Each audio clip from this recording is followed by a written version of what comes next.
I think some of the older people begin to lose touch with family, friends, colleagues. They may retire from work. Their children may grow up and move away. Friends may move or change circumstances, and they may end up very lonely. Indeed, some older people don't talk to anyone during the day, may not talk to anyone during the week, which is very bad for us. You know, human beings are sociable animals. So what I'm hoping is that the Silver Line will create links for older people who are otherwise quite isolated. And at the same time, we're going to offer a befriending service of volunteers who will ring them once a week and just talk about how the week has been, discuss what they've enjoyed, maybe what they've watched on television, what's been happening in the news, and encourage them to get out more. So really, it's quite a simple concept. It's a point of contact for elderly people who are probably living alone and may well not have a circle of intimate acquaintances or friends or, of course, relatives who are around to offer them really anything in the way of social support. Company. Yes. Now, it's slightly more complicated than it sounds because loneliness carries a stigma. If you admit that you don't have any contact with friends or family, then what you're also saying about yourself is maybe people don't get on with you. Maybe you're not very likable. So when I downsized, when I moved from a family house, which the family had lived in together for more than 25 years, to a 2-bedroom flat. And I found for the first time I was living alone. And at the end of perhaps a busy day, because my days are quite busy, I was coming home to a dark, empty flat with no one to make a cup of tea, no one to sit down with on the sofa and discuss a television program or laugh together about what's been happening. I didn't like it. So I rang up the Daily Mail, and who act as my informal therapist. And I told them what I was going through, and they said, good, write about it. Loneliness, very good topic. So I wrote about it and was overwhelmed with response. Some people saying, how brave of you to be so honest, which was interesting, because I hadn't realised I was being brave at all. But it turns out there is this stigma, and people are very reluctant to admit it. And a whole lot of other letters saying, what are you complaining about? You're not disabled. People who are disabled sometimes sit in solitary confinement looking at the same 4 walls all the rest of their lives. And yet another cohort of letters said, well, have you thought about this organisation and that organisation? Because there are so many charities and Women's Institute and Towns Women's Guild and various churches and so on who offer all kinds of companionship and activities if you know about them and if they know about you. How do you get round that, though, that you said even yourself you felt slightly embarrassed possibly about admitting that you were lonely? Sure. How do you make people pick up the phone, though, and admit that? I mean, how do you encourage them that this is not social services with a capital S, interfering in their life? Okay. I mean, how do you differentiate the Silver Line from things like Age UK, the Samaritans, other charities, and indeed from the social services? Well, unlike them, we're offering information and advice as well as friendship. So that if people ring the Silver Line, they aren't only doing it because they're miserable or alone. They may just be saying, am I eligible for this benefit? What about my housing grant? Do I get a fuel payment? Where's my nearest hospital? Is there a book club local to me? And we do find that quite a sizable percentage of our callers ring us asking for advice, but end up saying, well, yes, I would like someone to ring me once a week. That is a good idea. What sort of person is going to man the telephone lines? I mean, where are you going to get people who are going to have the right degree of empathy with that person and not be too pushy? Because I suspect a lot of older people value their independence and may be wary of drawing too many people into that world. Well, to begin with, they're volunteers. The next thing about them is they're self-selecting. They would like to do it, so they contact us and say, I'd quite like to do this. Quite a lot of them are older people themselves. Some of them are people who've rung us for help and then decided they would like to offer help. So, but we've also got young people. I've been chairing ChildLine, which I set up in 1986 for 20 years, and now I'm still president of ChildLine. And so I'm very familiar with the huge range of people who volunteer for ChildLine to counsel children and listen to children. And quite often, if you want to do it, that's a very good qualification, because it means you understand why it's important and you value the communication, the contact. You've brought up ChildLine. It's obviously a very well-established charity here in the UK and sprang from a previous life of yours as a broadcaster on That's Life. But you're now talking about the other end of the spectrum. But there's a similarity between the Silver Line and ChildLine. You're offering a telephone line, a point of contact with somebody who may be able to help you or at least listen to your problem. But both of them paint a slightly grim picture of the society we live in Britain today, don't they? That there are young people who are in difficulties, abused, whatever, old people who are lonely, abandoned in some cases. What do you think that says about the Britain we live in? I think it says something about humanity, because, ChildLine has been copied in 150 countries around the world. I suspect if the Silver Line works, it too will be copied. And I think it says a lot of things about the way we live today. One is that we're very busy. The whole activity of looking after yourself and your family, of making enough money, finding food and accommodation and so on, takes up a heck of a lot of time. And relationships have got squeezed. Also, we're beginning to value our independence, which is not a concept that I think previous generations have really thought about. When you read Charles Dickens or Jane Austen or Shakespeare, Hamlet doesn't bang on about being independent. It's not to be alone or not to be alone. That is the question, is it? So I think this whole thought about when I'm 16, I want to move away from home and I want to live on my own, which is what my generation went through. I didn't. I stayed at home till I was 29, but an awful lot of my contemporaries thought I was very peculiar. But it sort of comes back to the British relationship with children, doesn't it? Because we're often told that compared to, say, on the continent, the extended family, and obviously in developing countries, Africa particularly, grandparents are valued, particularly grandmothers. They are seen as the people who actually do most of the childcare, while the mother does the working and the feeding and the providing. And that happens in a lot of parts of the world. It doesn't happen in very developed, urbanized Western countries. It does. Well, they are unsung. The grandparent those that do carers it are unsung, but it's a smaller proportion of people that keep that generational link, isn't it? Well, it's quite funny, because I was attending a conference about loneliness, particularly as it relates to the older population, and this very interesting researcher had looked at the developed countries. I think she looked at one of the Scandinavian countries where it was commonplace for older people to live independently on their own, and compared it with Georgia, I think, where it is normal for older people to live with the next generation, to live with their own children. And she discovered that actually, when they were living with their children, they were caring for their grandchildren. They were doing the cooking and cleaning. So, as you say, the parents were going out to work and the grandparents were doing the domestic caring. But I was saying, in Britain, we tend to have that relationship has often, not always, but often broken down. If you have your mother or mother-in-law who can help with her grandchildren, you're lucky. But those are the lucky few now. We tend to have lots of isolated nuclear families or one-parent families who don't have a third generation to come in and help when the children are youngest, which is when it's toughest for the women. But in fact, most of my friends of my age have regular grandparent duties. And what the research had discovered about the grandparents in Georgia is that they thought it must be wonderful to be able to live independently, to have your own place, to have your own lifestyle, to have your own pace of life.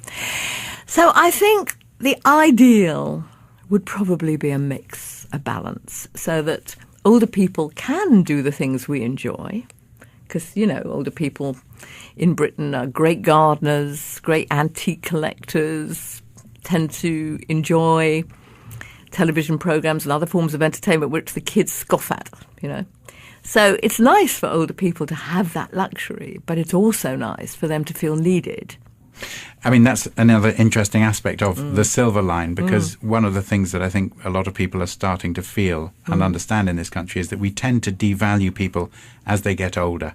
It's harder to get employers to take on an older person to do the job, even though that they've got years of experience. They're worried about their health. They're worried about, I don't know, there's a prejudice against people, let's say, over the age of 50 or 60. It certainly is. I was astonished when I was working at the BBC with this programme you talked about, That's Life, how they were forcing people into early retirement at the age of 50. And some of these people were the most skilled practitioners. We had a vision mixer who was the best in the industry, and they managed to persuade her to leave. I think there are all kinds of reasons for this. One is that you get more expensive as you get older because your salary has been increasing year on year. And the younger, untrained people are cheaper. So companies find that, it's worth their while economically to get rid of their older employees. I think that another thing is, when I was in my 40s, I worked ridiculous hours. I wouldn't work them now because I think life is for living. But you might be able to do more in fewer hours than you did when you were 40. I might well be able to, and I might actually think it's quite bad for me and for my team that we were all working these ridiculous hours. Although my son, the doctor, the newly qualified doctor, is working ridiculous hours. He recognises they're ridiculous hours. He recognises that he's tired at the end of a week or the end of a fortnight. But I think older employees, they've done surveys, we are conscientious, reliable, trustworthy, committed, but not quite so hungry.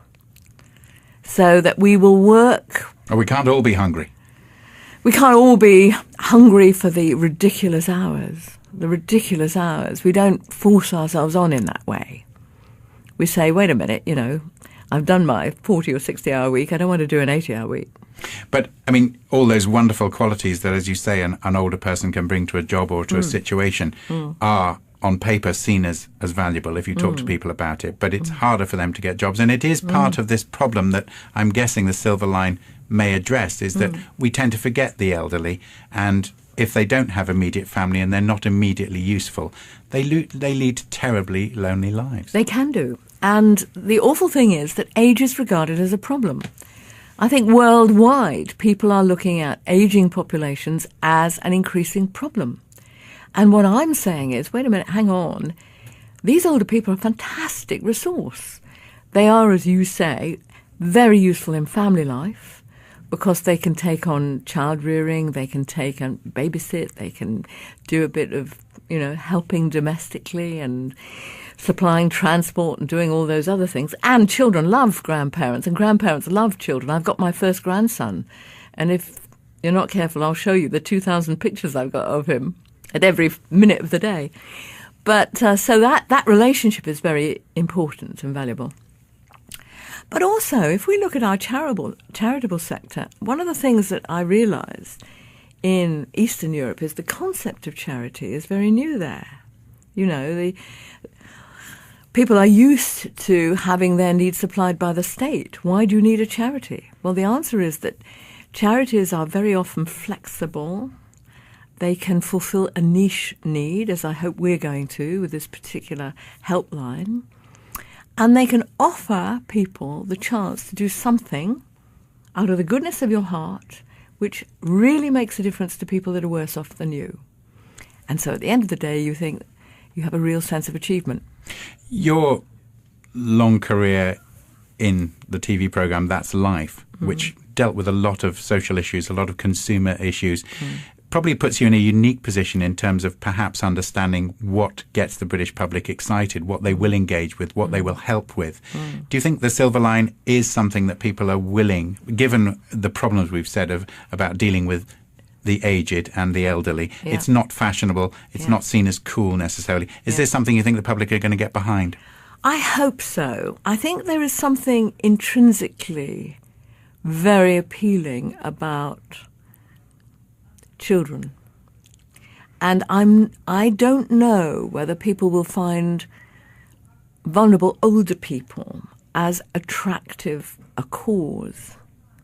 We are an interesting nation. We love rescuing donkeys, looking after stray cats, protecting baby seals, and somewhere down the list, baby human beings. I don't know where old people come. Time will tell. I've worked out that we will need quite a lot of money to set up, depending on the demand for our service. I don't know how many calls we'll get. But we were very fortunate because Comic Relief, the wonderful charity, helped us by funding our pilot. Without them, we couldn't have set it up. Have you had success stories that you can talk about with yes. that? I mean, individual cases that you know of somebody who rang up and it Yes. led to things? Well, for instance, a lady rang, terminally ill. Because of her illness, she'd fallen behind with the bills. So her phone had been cut off and her heating had been cut off, and this was in the coldest part of winter. And she could only take incoming calls. Fortunately, she had already made a call to the Silver Line. We rang her back, discovered her plight, and were able to alert the emergency services so that the phone was put back on, the heating was put back on. Without our presence, heaven knows what would have happened to her. Over Christmas, I talked to 30 people who were not talking to anyone else during that period. And I remember speaking to a man who said, I talked to him on Christmas Day. I said, how was it going? He said, well, to be 100% honest, you are the first person I've spoken to all day. And as it turned out, I was the only person he spoke to all day. I talked to a gentleman who'd been a professional musician, a pianist. And he said he'd love to be able to play for other people. And I was able to put him in touch with a local hospice, a fundraiser for a local hospice, who had a day centre, who said they'd love him to play for them. So that links him back into a new team, a new circle of friends, and puts his talent to good use.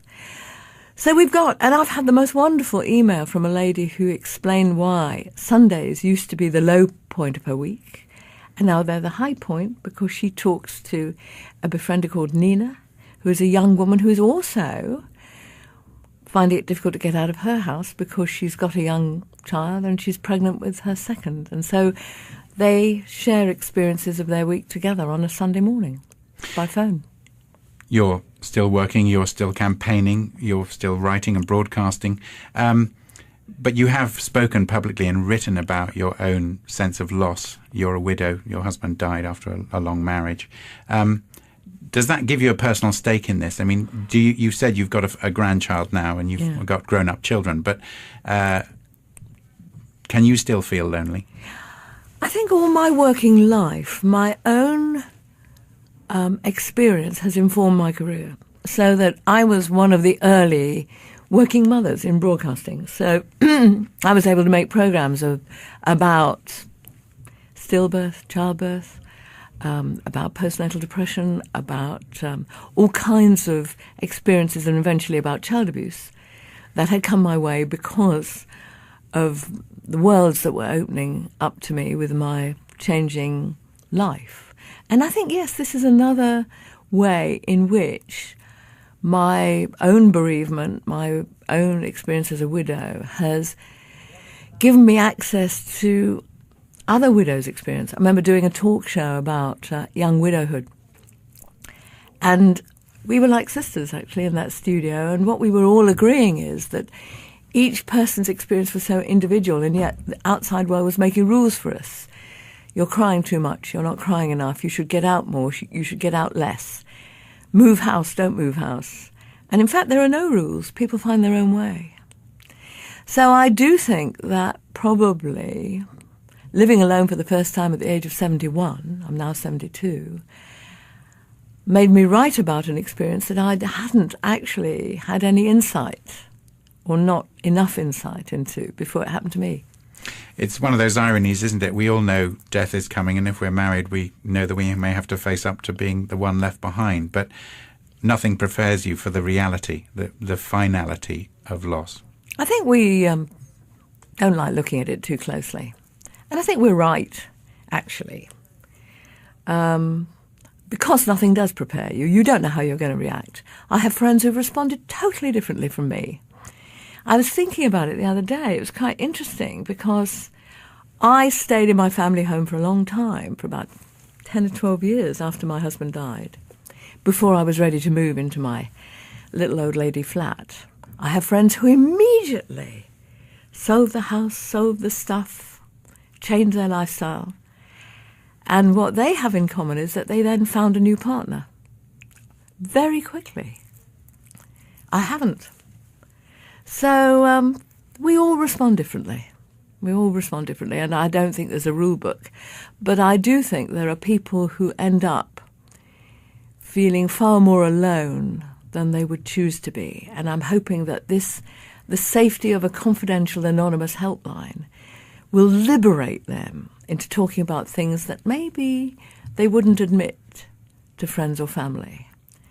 And maybe that's the first step to finding new company, new activities, new ways of linking into their community. People will inevitably compare this, as we already have done, to ChildLine. Were you stunned by the scale of abuse and the number of unhappy children out there once ChildLine got going? Well, yes, we had 50,000 attempted calls that first day. And I worry about the countries and the places where this sort of children's helpline doesn't exist. Because I think in order to try and solve a problem, you have first to recognise it. And I think every nation needs its own ChildLine. It will be different because different cultures, different attitudes need different children. In Africa, there are all kinds of problems. You know, some... We think of them as different, don't they? I mean, with the ChildLine issue has not gone away, has it? Although it's been a successful enterprise. Yeah. You know, the last 2 years in Britain have been dominated by stories, high-profile stories about the levels of child abuse in all kinds of public places. Indeed. Do we have a particular problem with it here, do you think, or have we just been better at uncovering it? I think we're good at addressing it. I mean, for instance, in countries where there's a lot of AIDS, sometimes, unfortunately, men think that having sex with a child is safe. Maybe the only way of having safe sex, they think. And that puts the children in a terrible, terrible position. You know? It's a minefield, isn't it, of psychological problems, of mental problems, of crime and punishment issues. Yeah. What do you make, finally, what do you make of this recent controversy, a senior cleric coming out and saying paedophilia is not a crime, it's a disease, and we have to treat it that way, rather than go around trying to punish people who find underage individuals attractive? What do you make of that way of looking at it? I think it's incredibly naive. I think certainly we have experimented with various kinds of treatment for paedophiles because the crucial thing is to stop the offending. That's the best way to protect children in the future. So yes, of course, we need to find ways of stopping the crime, but not to accept it as a crime is crazy. Children regard it as a crime, and it is. We need, as societies, to make that statement very clear. But do you stop it by punishing those individuals who very often have been abused themselves, haven't they? Or do you stop it by treating them and trying to eradicate the conditions that cause it? Firstly, we have to be clear that people who have suffered abuse do not then go on to abuse others. It's a minority who do. It's terrible to say to a child, not only have you suffered this awful crime, but you will become an abuser. No, you won't. No, in fact, I've written a book about people who are now adults who as children rang ChildLine, and the reverse is true. They've become carers, they've become social workers, they've become teachers, they've become nurses, they work for charities. Saved children save other children. So that's step one. Stop condemning children who have suffered enough to the verdict that they will become abusers. Then you have a look at the abusers themselves and you say, how best do we work with you? Firstly, take responsibility for your crime.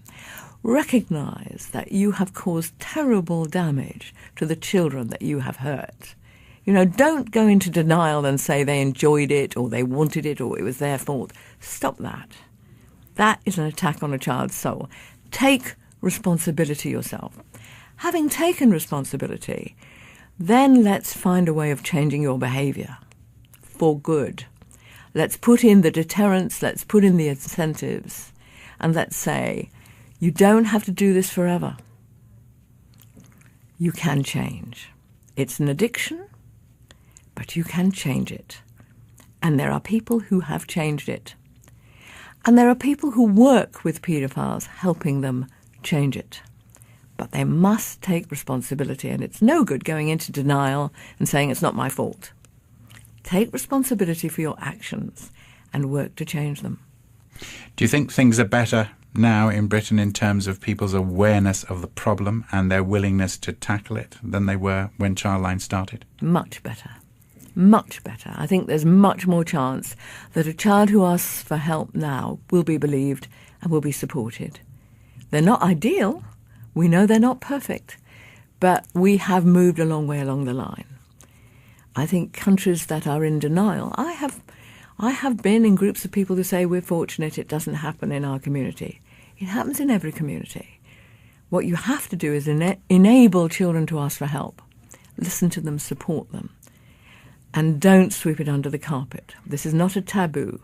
This is a problem which must and can be dealt with. What do you say to people who perhaps are scathing of people who come forward after 20, 30 years and say, I was abused or I was the subject of unwanted sexual attention from somebody high profile or not?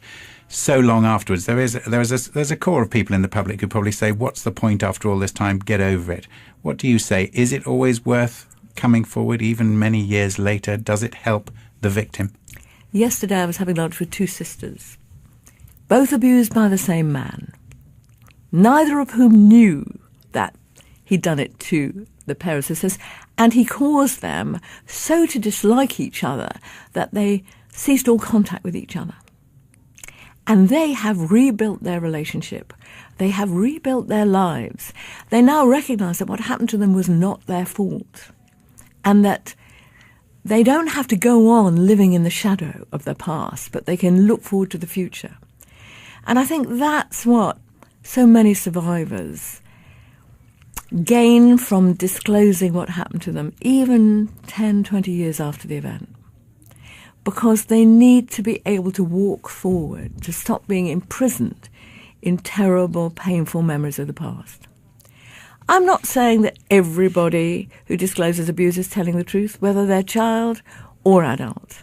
I recognise that everybody doesn't always tell the truth.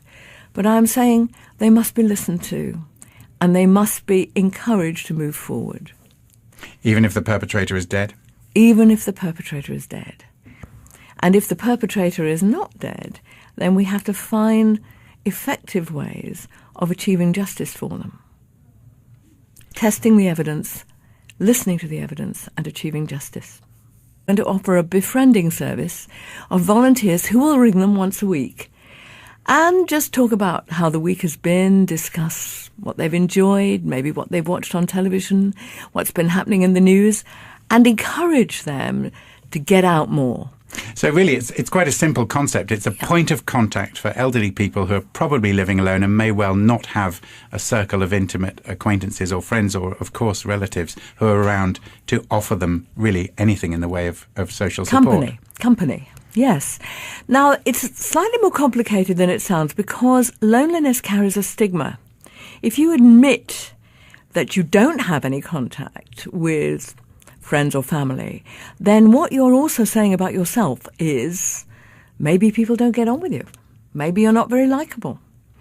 So when I downsized, when I moved from a family house, which the family had lived in together for more than 25 years, to a two-bedroom flat, and I found for the first time I was living alone. And at the end of perhaps a busy day, because my days are quite busy, I was coming home to a dark, empty flat with no one to make a cup of tea, no one to sit down with on the sofa and discuss a television programme or laugh together about what's been happening. I didn't like it.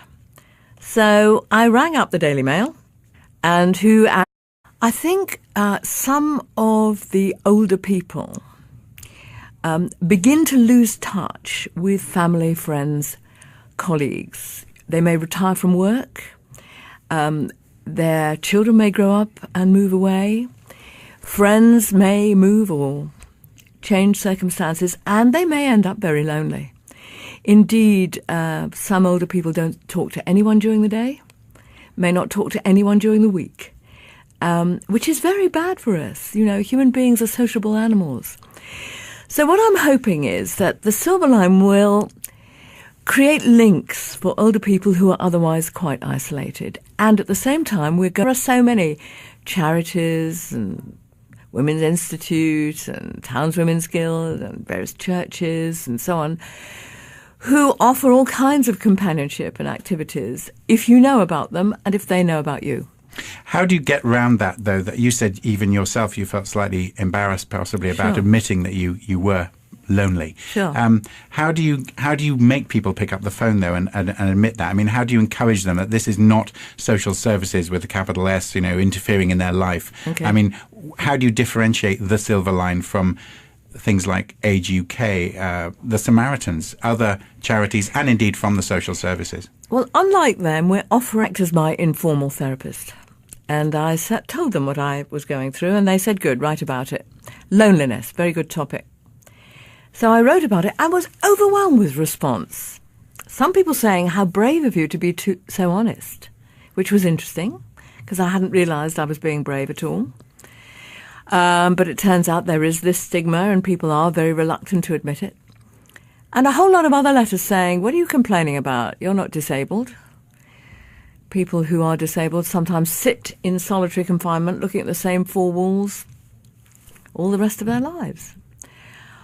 And yet another cohort of letters said, well, have you thought about this organisation and that organisation? Because they're